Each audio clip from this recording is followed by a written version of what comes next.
Good afternoon, everyone. How are you doing today? It's Hillary, the marketing mom with the Ready, Set, Grow show. And I am privileged and honored to have Dr. Bergina Isbell on with us today. And Dr. Bergina, or is Dr. Isbell? I'll do that. Bergina is not only a medical doctor, certified doctor, but she is also a speaker, author, and a coach. She has several years experience inside of the medical field. She's been called the combination of Dr. Oz and Dr. Carolyn Leaf. She believes that there's a cure for the soul. And she merges the sacred with the scientific. I love that, right? Because it kind of resembles my own journey of engineering, merging that with the humanities. Dr. Bergina is also, she offers mental health consulting practices where she provides corporate wellness for individuals, as well as health coaching, mental health coaching through her growing in Grace Life Coaching company.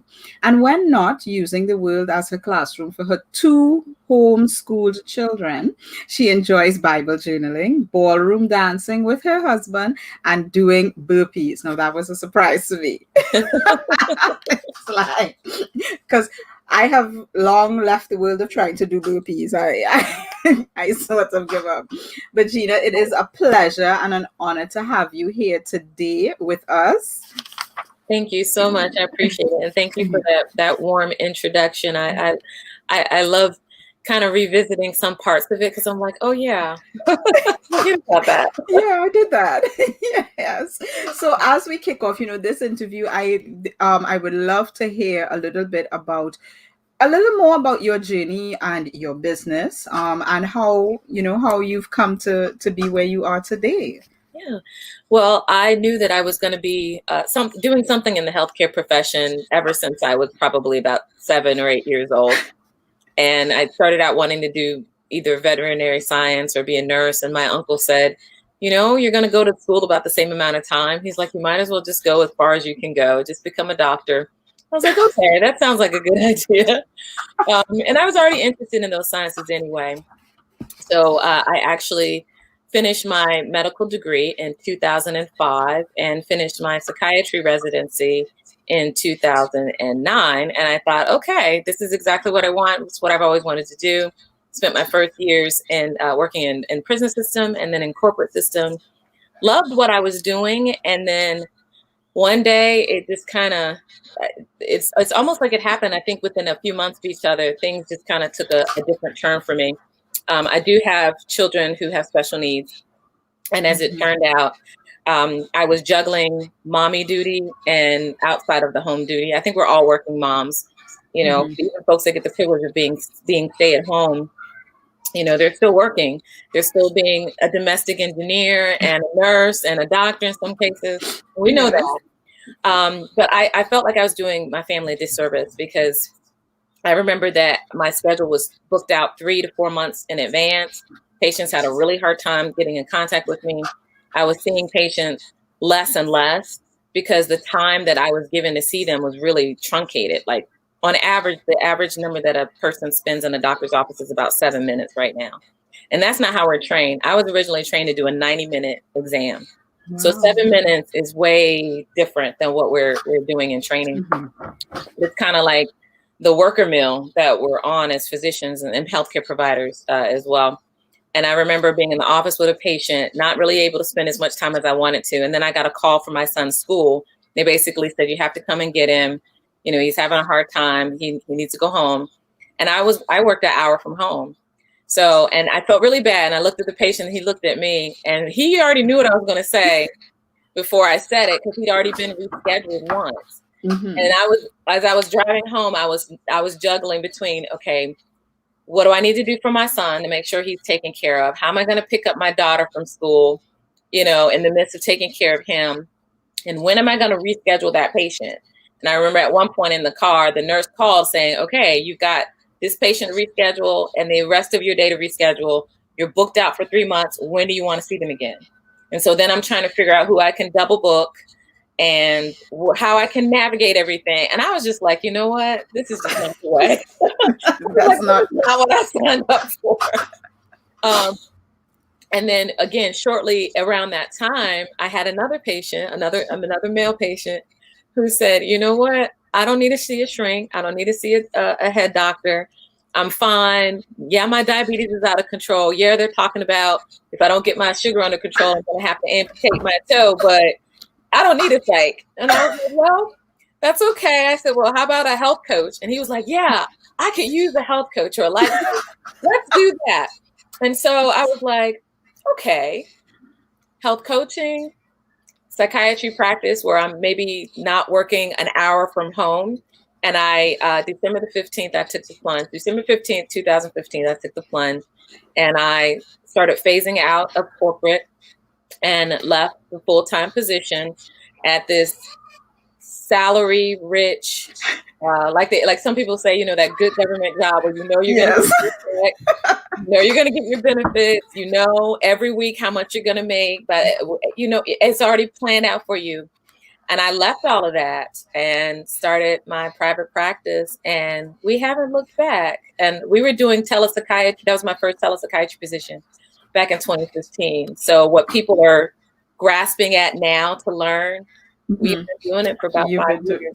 Right. Yes. So that's amazing. Yes. So you pivoted long before everybody needed to pivot. Yes, we did. And now I get the privilege of helping other people pivot. So we've done that for a lot of other healthcare providers, some physicians, some nurse practitioners, psychologists. And it's a fun ride. That's amazing. Yes. Wow. So as mom then, you know, so your journey, you know, I'm amazed at because I've got a best friend who's a doctor, and I'm just amazed because I always say the medical profession is for single people. I always say that. I'm like, you can't possibly be a mother, a wife, and a mother and be in the medical profession. But how did you juggle all of this, and especially with that transition now coming on as a business owner, as an entrepreneur? How did you manage all these demands? Well, I honestly, I hate to say it this way, you know, you definitely can do all of those things, but I don't think you can be all things to all people. And I think you have to learn how to have good boundaries and I talk to people when they tell me they want to think about transitioning or they're not 100% sure about what their purpose is or what they want to do. We always start with your vision, your overall vision for what you believe. You know, we're believers, and we say, you know, what you believe God has for you. And then we go from there. And we look at your goals and we see, okay, are these in alignment with your goals or not? Because if it's not in alignment, it makes it a real easy thing to say no. It's hard when you're not 100% sure, but when you're sure about what your vision is, when you're sure about your goals, it is really easy to say no to certain things that would suck time out. And so when we were juggling things, honestly, I don't feel like I was juggling things as well until I went in private practice. I'm not saying that other people can't, but I know for myself, I couldn't, because I was working anywhere from 60 to 80 hours a week. So if I'm working 60 to 80 hours a week, you know, I'm working 8-hour days, plus I'm having to take time to do notes. Then I was on call. And I also had to work weekends. And one of my initial schedules was a Saturday to Wednesday, and I was off on a Thursday, Friday, but I still was technically on call even on my off days. So 80 hours a week, you're right. That is really difficult to juggle, having a family. I mean, we figured out a way to do it. We must have done it because I did it for the first 5 years that I was out of residency. But then when I started going into my private practice, I started with the idea of what is the ideal? What is the goal? And I reverse engineered it. Right. Because I did what most physicians do, what most healthcare providers do. You finish residency, you get a job. In the hospital, in the office, you know, working for someone else, you get a job.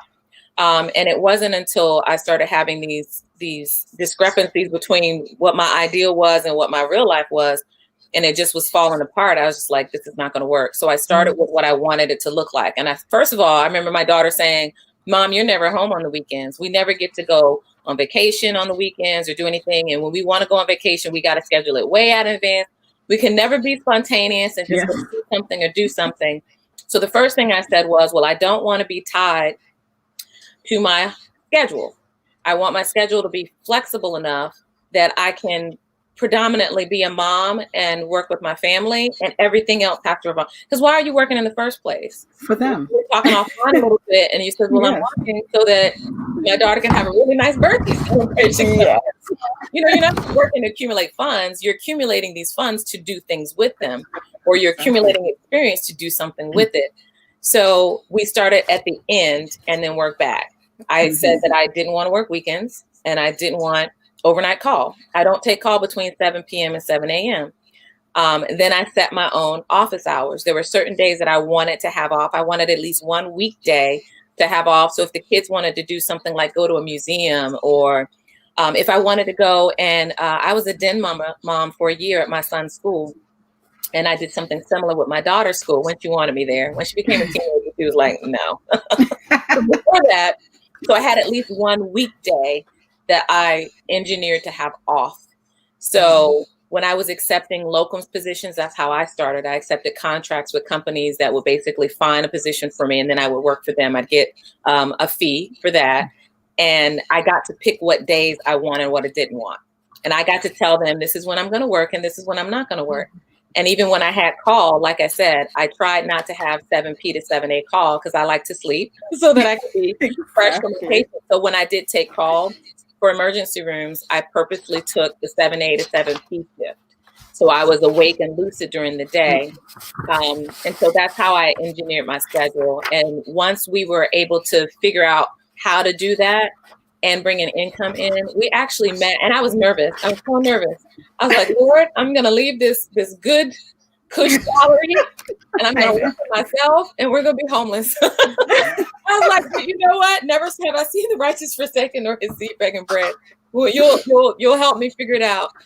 But we actually matched our salary from corporate in the first 9 months. It didn't even take a whole year.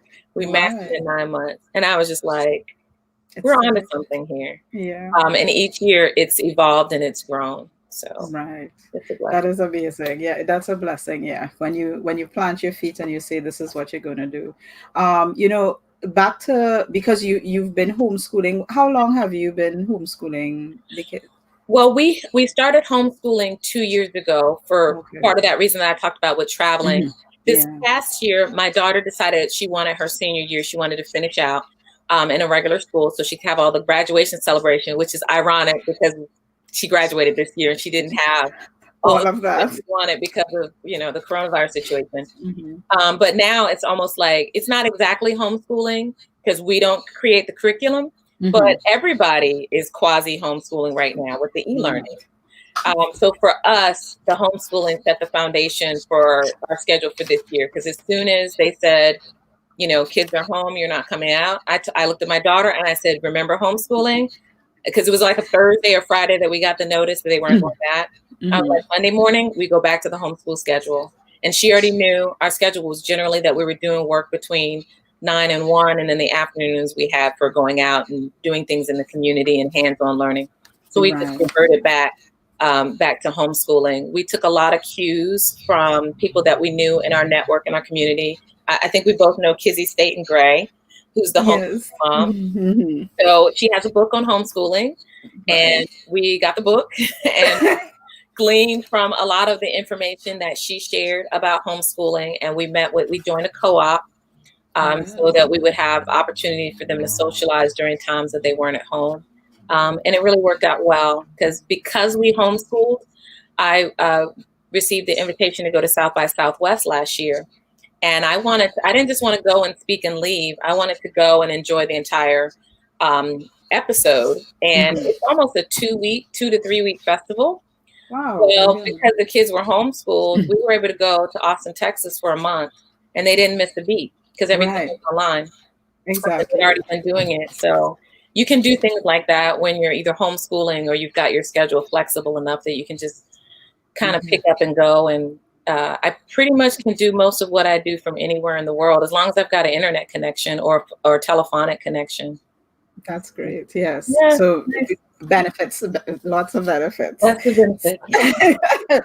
So I know, I mean, we met in a coaching program. We were accountability partners, but I want you to share how having mentors and trainers have helped you along your journey. Absolutely. I have had some form of a mentor since I was about 5 years old.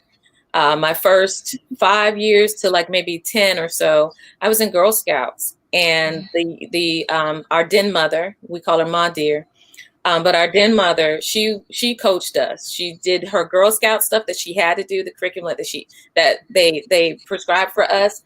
But she also coached us on being young ladies who understood their worth, that understood their value. She explained to us that regardless of the color of our skin or where we came from, we could succeed, we could do things. And she was just an inspiration in a bottle. And then my next coach basically I had a track coach. And she pretty much did the same thing. You know, honestly, I hated running. But I stuck with track because of that coach, because she instilled so many wonderful things with us. I remember her taking us on retreats, and the retreats had nothing to do with running or coaching or sports. Most of them were personal development retreats, where she said, look, you guys are going to all be superstars, whether you're athletes, superstars, whether you're engineers or doctors or whatever, you're all going to be wonderfully successful. But you need to understand what to do with that success. Do you know how to give back? Do you know how to, walk into a room and own the room? Do you know how to walk into a room and be articulate? Can you speak in a way that people are going to look past what you look like and listen to the words that you have to say, because it's valuable and it's good information. And that was wonderful. And then beyond that, I either had mentors through medical school or medical training. I've been privileged to always have a female African-American mentor. This is the first time I thought about that, but I've had some male African-Americans or male African mentors as well. But even amidst that, I've always had, since I was 5, a female mentor. And then, of course, we had a mutual coach from a business perspective. And that was helpful because at the baseline, usually a coach can see things that you cannot in you. Yes. And they will push you to do things that you normally would not do. Yes, that is true. I had already branched out into my private practice, but I remember the coach saying to me, well, you need to package what you're going to do premiumly. And I remember thinking, I don't know if I feel comfortable doing that, because that's not what we're taught, right? Exactly. In medical school, we're not, unless you go and get an MBA, you're not taught the business side of medicine, which is a travesty for a lot of people in healthcare. But then you're definitely not taught how to charge your worth. And I know some people cannot afford certain services, so I do work on certain platforms where I can take a person in my practice regardless of their ability to pay, which is wonderful.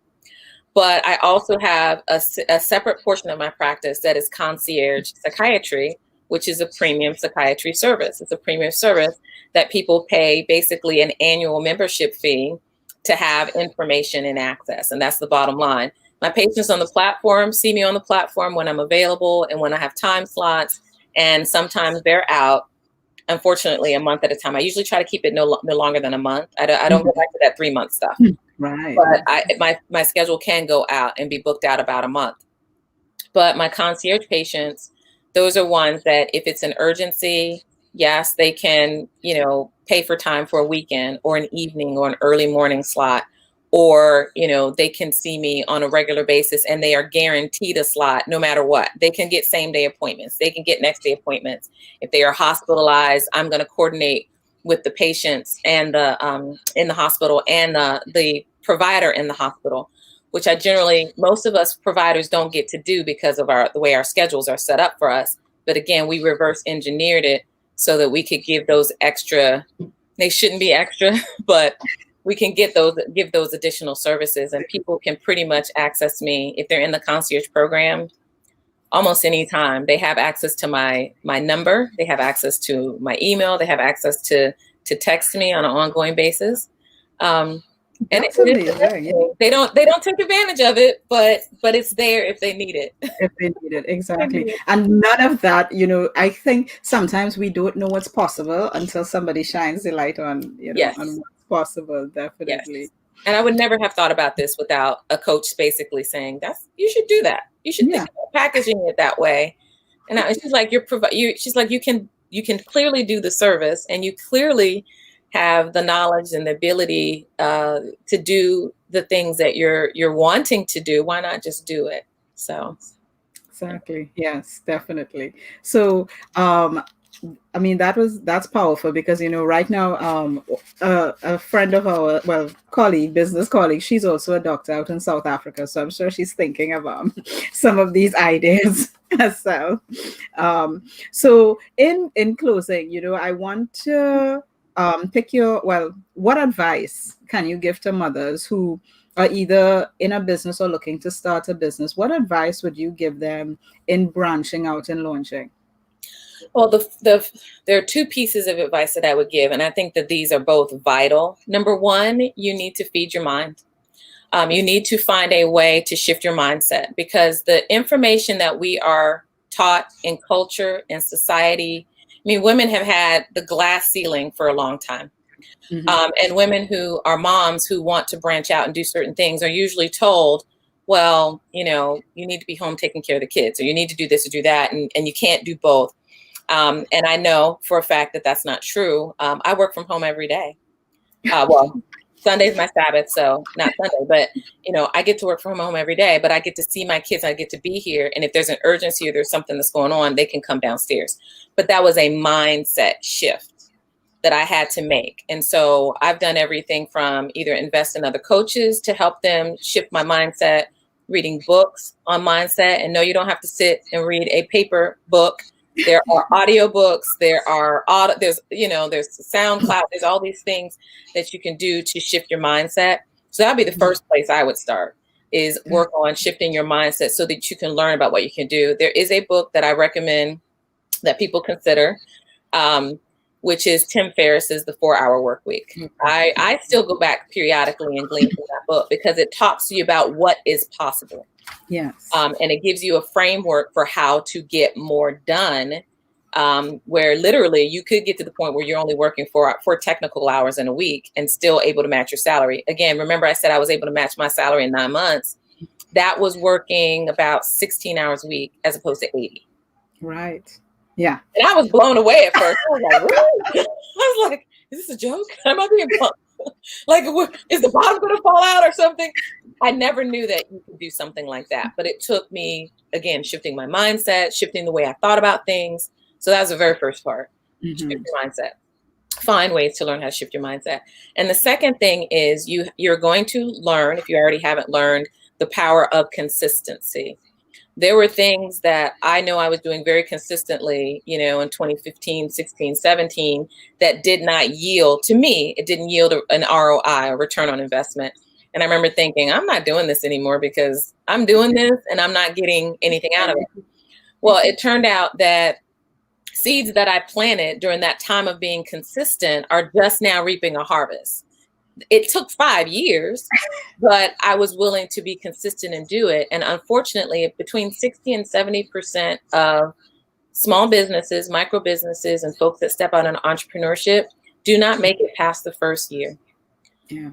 And that's unfortunate because there's some brilliant, I think about all the brilliant ideas that are now sitting in some virtual idea cemetery that never got off the ground for a variety of different reasons. Sometimes it has to be revamped or retweaked, or you need a different network, or you need to come at it from a different angle. Sometimes you need investment, to make an investment in you that you didn't really have at the start. But holding on to that, even if you have to let it go in a certain way, there are times that certain parts of my dream have had to die for me to do other things. But when it did, I didn't give up on the dream. And we were still consistent in finding ways to keep that going, so that now we're able to do what we really wanted to do. And it's paying off now. Yes. You live the life most people don't want to live, to live. I can't remember how that quote goes, but basically you do now what most people aren't willing to do, to live the way most people aren't able to. So something like that. Yeah. Definitely an inspiration. Bergina, I thank you for joining us today. This has been eye opener for me. I just remember that you were in track as well, and we did have a lot of a lot of things in common. Not the medical profession, but definitely. So I thank you again for joining, and for those listening, like for those who joined us live, thank you. And we will be here tomorrow for another episode of the Ready Set Grow Show. All right, have a great one, and Thank we'll you see so much. you.